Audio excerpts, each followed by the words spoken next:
Jeunes gens, quelle époque singulière que la vôtre. Jadis, mes contemporains rêvaient de faire le tour du monde en 80 jours. Aujourd'hui, votre génération le réalise en quoi? 8 heures? Mais à quel prix?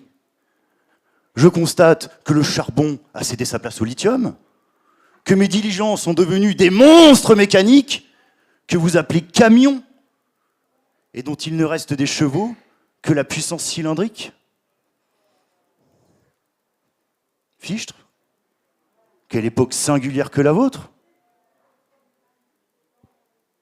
Vous ne m'avez pas reconnu, hein? Comment? Vous ne m'avez pas reconnu? Je suis Jules Verne, bien sûr, né en 1828, et me voilà projeté en cette année 2026. Près de 2 siècles après mes récits, je suis témoin d'un monde que je n'aurais jamais, au grand jamais, osé imaginer. Un monde si vertigineux qu'il défie même les rêves les plus fous de mes romans.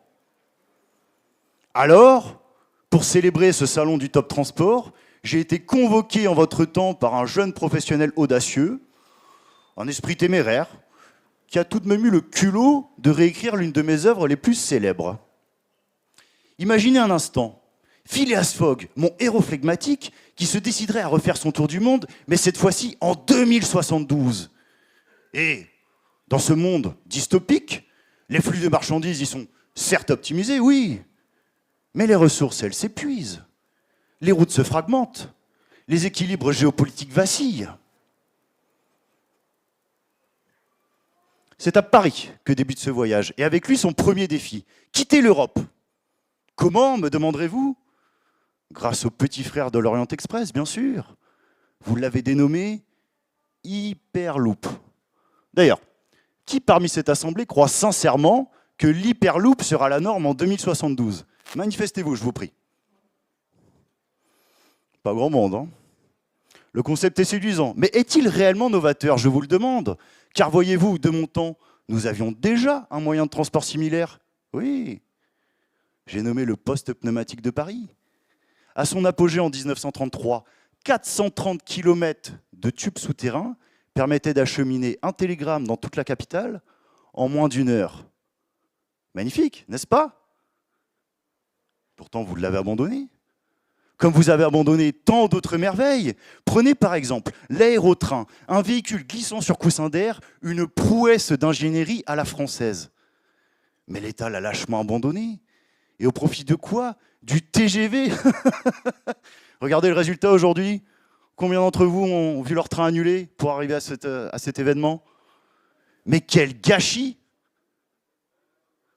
Au second chapitre de ce voyage en 2072, il faut rejoindre l'Inde. Et quelle ne fut pas ma surprise de découvrir que le protagoniste y parvient en voilier. La voile, mesdames, messieurs, a le vent en poupe, si vous me permettez le jeu de mots. Prenez vos entreprises tricolores, Grand Sail, Neoline, des cargos à voile, comme un retour aux sources, poussés par éole et parfois même tractés par des cerfs-volants. 2000 tonnes de fret portées par le vent. Et une fois en Inde, point d'éléphant majestueux, ah non, mais une meute de camions en peloton, suivant un seul conducteur de tête comme des moutons. Une ingénieuse réponse à la pénurie de conducteurs routiers, si vous voulez mon avis. Car déjà en Europe, vous peinez à recruter. Alors, vous faites quelque chose qui me semble invraisemblable. Vous faites venir en masse des conducteurs indiens, des conducteurs sud-américains pour sillonner vos routes européennes. Quel monde étrange vous êtes en train de bâtir là?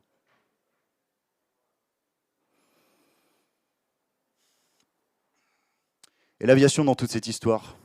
Eh bien, en 2072, le trafic aura bien diminué, oui. Les aéronefs électriques n'emportent que peu et ne volent pas bien loin.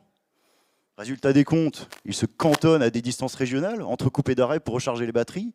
Et pourtant, c'est bien ce moyen de transport que choisit notre Phileas Fogg futuriste pour allier l'empire du milieu. Et une fois en Chine, alors il composte son ticket et embarque dans le train Dragon magnétique. Filant à près de 500 km/h, il serpente à travers l'Asie de l'Est, traverse les 2 Corées et rejoint le Japon par un tunnel sous-marin. La Manche hier, la Baltique demain, Ces tunnels sous-marins forment de véritables artères de votre commerce international. Mais dites-moi, si vos aéronefs ont une portée limitée, somme toute, et qu'un tunnel sous le Pacifique reste une chimère, accordons-nous bien sur ce point. Alors comment, je vous le demande, rallier les Amériques depuis le Japon? Comment? J'attends une réponse. Dirigeable? Non, monsieur. La mer. La mer, évidemment la mer. Sur votre espace maritime, rien de nouveau à l'horizon. Vos océans sont dominés par des oligopoles et attention, ils ne se contentent plus de transporter, non. Ils contrôlent les entrepôts, les camions, les voies de chemin de fer. Ces nouveaux corsaires pèsent plus lourd que certains États. Cela me rappelle une autre époque, celle de la Compagnie des Indes, qui 100 ans avant ma naissance, agissait déjà en empire commercial déguisé. Et les États-Unis dans toute cette histoire? Ah, le nouveau monde, oui, mais le nouveau monde souterrain.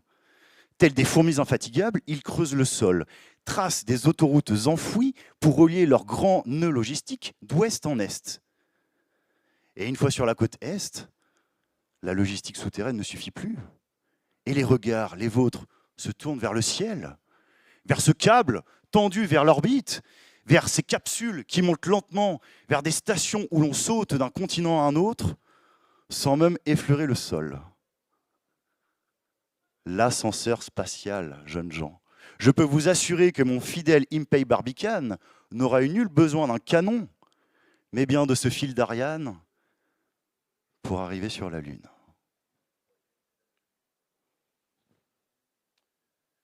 Mais dites-moi, est-ce bien vous qui avez optimisé tout cela? Ou bien cette chose, cette entité que vous appelez IA? Car voyez-vous, jeunes gens, derrière chaque technologie, il y a des choix. Géopolitiques, numériques, éthiques. Et c'est là tout le hic de cette question fondamentale. Voyager, est-ce encore découvrir ou bien simplement consommer des kilomètres? Posez-vous seulement la question. En 2072, les hommes voyageront-ils encore? Rêveront-ils encore? Car l'intelligence artificielle, elle, de son côté, s'immisce partout. Elle s'infiltre dans vos objets, votre quotidien, vos décisions, demain, vos cerveaux. Et vous, jeunes pleutres que vous êtes, vous humanisez cette machine en leur disant bonjour, s'il te plaît, merci. Mais enfin, réveillez-vous, bon sang de bois! Le transport n'est plus une affaire de vitesse ou du volume. C'est une question de sens, de résilience et de justice.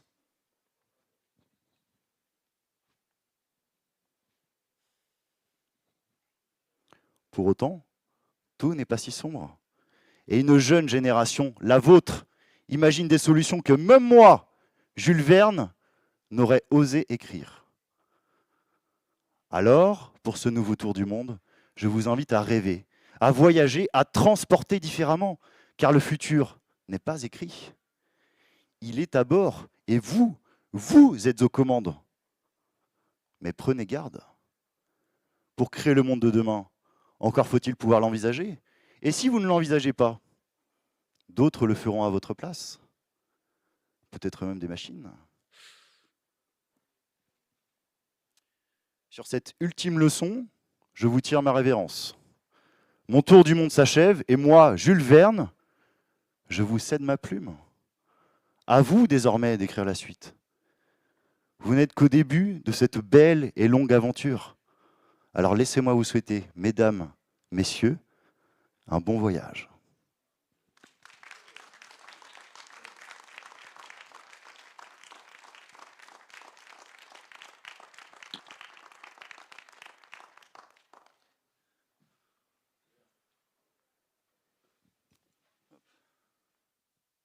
Qui a compris un traître mot de ce que je viens de dire?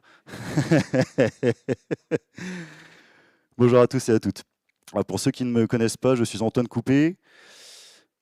Particularité, j'ai repris mes études dans le transport et la logistique en 2022, 8 années dans la police nationale, 2 années sur le terrain, 6 années en qualité d'officier de police judiciaire, brigade des mineurs de Paris. Reprise d'études en 2022, 1 an d'affrètement chez GEFCO. Je salue monsieur Viti qui est là d'ailleurs.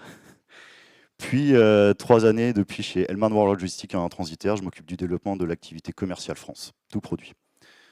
Lorsque j'ai repris mes études, on m'a demandé d'écrire un mémoire de fin d'année. De vous à moi, je n'en avais jamais écrit, je n'en avais jamais lu. Première des choses, je voulais me projeter en tant que futur professionnel du transport, me dire, OK, Antoine, tu vas avoir 30 ans, tu es retourné sur les bancs de l'école, c'est très bien. Où tu en seras lorsque tu partiras en retraite? Nouveau secteur d'activité, et j'avais besoin de comprendre comment le secteur pouvait évoluer. J'ai lu plusieurs mémoires, je me suis énormément documenté, et puis, il y avait quelque chose qui me taraudait. 2050, objectif neutralité carbone. Comment nos métiers du transport et de la supply peuvent s'adapter pour arriver à cette neutralité carbone? La finalité, c'est ce livre, ce mémoire, une prospective de nos métiers à horizon 2072. Pourquoi 2072? Ça tombe pile poil 200 ans après le voyage initial de Phileas Fogg et de Passepartout. C'est, si je peux me permettre, une réécriture, en restant humble, du Tour du monde en 80 jours de Jules Verne. Ce n'est pas un mémoire académique, c'est-à-dire vous n'allez pas retrouver une introduction, thèse, antithèse, synthèse, qui, de mon point de vue, est assez barbant. Je voulais faire quelque chose d'atypique qui sorte du lot et qui puisse marquer les esprits. Une grosse introduction, 80 pages de romans à la Jules Verne, avec des protagonistes qui échangent, qui parlent entre eux, 80 autres pages pour démontrer l'ensemble de mes choix. Ce n'est pas de la science-fiction. Je répète, ce n'est pas de la science-fiction. Tous les choix que je fais narratifs dans ce bouquin sont prouvés, amorcés, par des livres blancs, des livres bleus, diplomatie, Japon, États-Unis, France, rapport de l'ONU, rapport de la NASA. La clé est là-dedans. Ce n'est pas un bouquin de stratégie. C'est un catalogue d'innovation et c'est ce qui, à mon sens, devrait arriver à horizon 2072. J'ai la grande chance d'avoir été publié, c'était l'objectif de ce mémoire à l'initiale, mémoire qui a été primé par ailleurs prix du jury et prix de la mobilité au concours des meilleures mémoires de la supply chain, catégorie Bac+5. Je remercie d'ailleurs chaleureusement Monsieur le Président et le Vice-président qui sont présents. Et en introduction, je disais, voilà, la finalité, c'est la publication de ce présent. Honnêtement, j'y croyais pas. Et grâce aux éditions Sales, que je salue et qui sont avec moi aujourd'hui, j'ai eu la chance depuis la semaine dernière d'être publié. Le bouquin est disponible et je vous offrirai une séance de dédicace à l'issue de cette session. Merci beaucoup.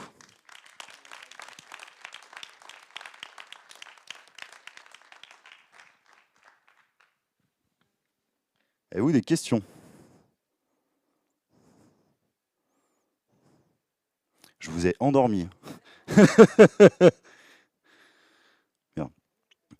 Alors, vous allez me dire, Antoine, il est peut-être un peu fou, il a abusé sur la drogue.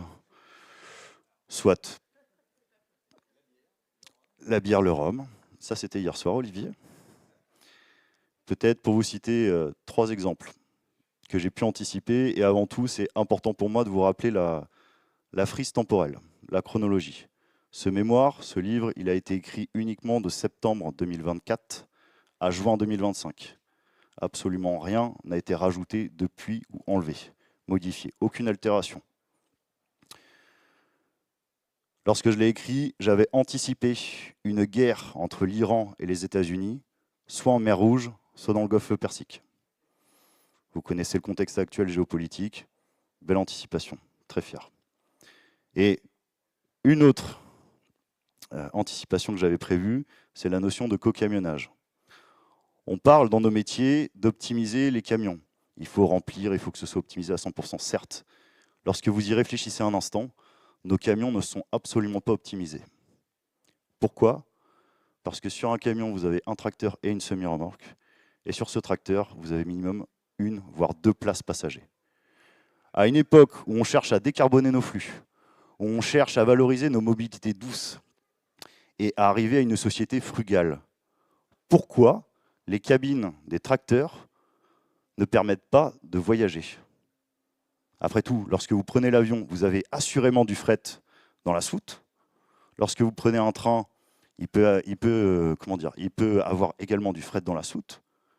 Bateau, même chose. Pourquoi pas les camions?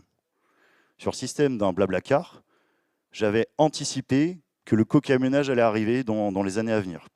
Et quelle ne fut pas ma surprise de rencontrer Marion Chopin, la fondatrice de Truckly, qui est ici avec nous, et qui, elle, a mis en place cette solution depuis janvier 2026. Et je lui cède la parole.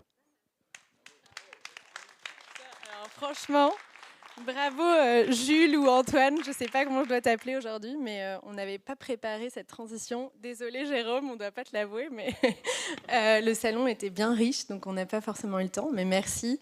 Effectivement, on a créé Truckly en janvier, donc c'est tout récent. Et moi aussi, j'ai fait un voyage dans le futur, mais hier, parce que j'ai voyagé en cabine de camion avec les transports maçons hier pour venir de Paris à Saint-Malo. Et c'était un voyage très plaisant parce que j'ai rencontré une personne que j'aurais jamais rencontrée dans la vraie vie, donc un conducteur routier, Florent, passionné vraiment par son métier. Et on a discuté de 13h30 à 20h, mais vraiment sans s'arrêter. Donc au-delà de l'optimisation de places vides, au-delà de décarboner toute une industrie, en fait, il y a des connexions humaines qui peuvent se passer aussi dans une connexion. Et attention, Olivier, je te vois venir. On ne parle pas de fret de cabine dans ce cadre-là. T'as vu, je l'ai casé. Donc oui, effectivement...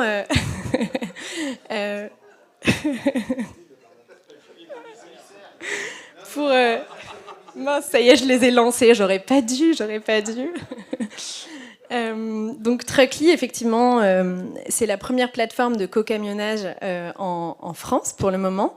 L'idée est partie de quelque chose pareil, de très terrain. En fait, je rencontre dans un contexte assez atypique une jeune femme passionnée qui est en train de devenir... Ah mais Jérôme, t'es là, pardon, je t'avais pas vu.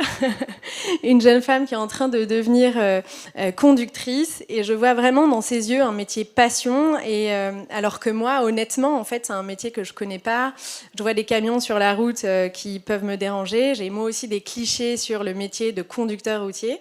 Et je me dis, tiens, c'est intéressant cette dichotomie entre deux visions d'un secteur, deux visions du monde. Et puis, peu de temps après, je fais une commande sur un site de e-commerce et là, je vois écrit en gros « livraison gratuite ». Et je me dis, mais ça ne va pas. Ce n'est pas possible, en fait. Livraison gratuite, c'est tout le travail d'une profession qui est remise à zéro. Et maintenant, c'est interdit. On voit écrit plutôt « livraison offerte », heureusement. Et puis, c'est comme ça qu'est née l'idée d'accueillir des voyageurs qui sont dans des territoires oubliés. En fait, il faut se rappeler que 4 millions de Français vivent dans des territoires isolés qui pour 40% d'entre eux, refusent un job faute de mobilité. Et en fait, ça, moi, c'est une forte indignation. Je me dis, comment faire en sorte de casser cette fracture sociale et donc... accueillons des passagers dans les cabines poids lourds parce que le siège vide, comme tu l'as dit Jules, Antoine, est vide en fait, est forcément vide. Et pourquoi il est forcément vide aujourd'hui? C'est ça qui est intéressant.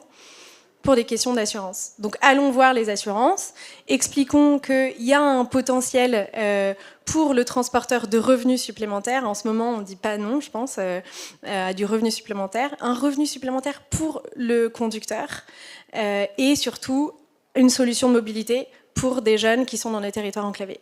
Et donc, c'est la première chose qu'on est allé faire, c'est aller voir les assureurs. Le sujet est réglé, donc il n'y a pas de raison de ne pas y aller, en fait. Venons, on teste sur des corridors, sur des lignes. Aujourd'hui, on a ouvert une première ligne qui est autour de Clermont-Ferrand, Lyon-Clermont-Ferrand. On a une autre ligne qui fait toute la transversale, en fait, Avignon-Bordeaux, parce qu'en France, il n'y a pas d'alternative, en fait, quand on regarde. Et ce qui est chouette avec vous, avec les transporteurs, c'est que souvent, ce sont des lignes régulières. Et ce qu'on voulait tester, nous, au tout début, quand on a lancé la boîte, c'est de voir si les passagers revenaient, en fait. Parce que je peux vous avouer que quand on a eu cette idée un peu folle, les premières choses, les gens se disaient « Attends, tu vas faire rentrer des passagers dans les cabines de routiers, mais t'es sûr ?» Et les femmes, etc. Et en fait, on s'est dit... Notre priorité numéro 1 chez Truckly, c'est de réconcilier, notre mission, c'est de réconcilier les citoyens et la planète avec un métier vital, celui de routier, parce que, on le sait tous, hein, mais ici, on le sait tous, mais peut-être en dehors de Top Transport, on ne le sait pas forcément, mais 90% de nos marchandises ce que vous avez chez vous, dans les hôpitaux, sont acheminés par la route. Donc, c'est un secteur vital, on en a tous besoin, mais il n'est pas tellement reconnu dans la société civile. Et donc, notre mission, c'est ça, c'est de casser un peu les codes et de casser surtout les clichés qu'on a sur ce métier, qui est formidable. Moi, je peux vous avouer que j'ai passé vraiment un moment inoubliable de connexion humaine, en fait, avec quelqu'un que j'aurais jamais rencontré dans la vraie vie, quoi. Et voilà, je parle beaucoup, là. Je vois pas le temps qui passe, mais... voilà, donc Truckly, je vous invite à regarder, il s'appelle app.truckly.io, que vous soyez voyageur ou conducteur ou gestionnaire. On est en train de construire quelque chose qui était effectivement dans le livre d'Antoine, et c'est comme ça qu'on s'est connecté en fait. Quand tu as entendu parler de Truckly, tu t'es dit mais je l'ai écrit Truckly et il me dit moi je le fais. Viens, on lance cette aventure ensemble. Et voilà, c'est tout récent, il y a quelque chose qui est en train de se passer, donc on a à cœur de construire ça avec la communauté. C'est pour ça qu'on est très heureux d'avoir été invité par Jérôme à Top Transport, parce que c'est une belle famille que je découvre. Moi, je viens de l'aéronautique, donc je découvre un monde que je trouve très attachant. Donc voilà, embarquez avec nous à bord des camions Truckly. Je suis sûre qu'on vous trouvera une place. Et puis, n'hésitez pas à nous dire les lignes que vous avez envie d'ouvrir. Dans quel territoire êtes-vous ? Et voilà. Donc moi je suis Marion et puis on va se retrouver sûrement plus tard. Voilà.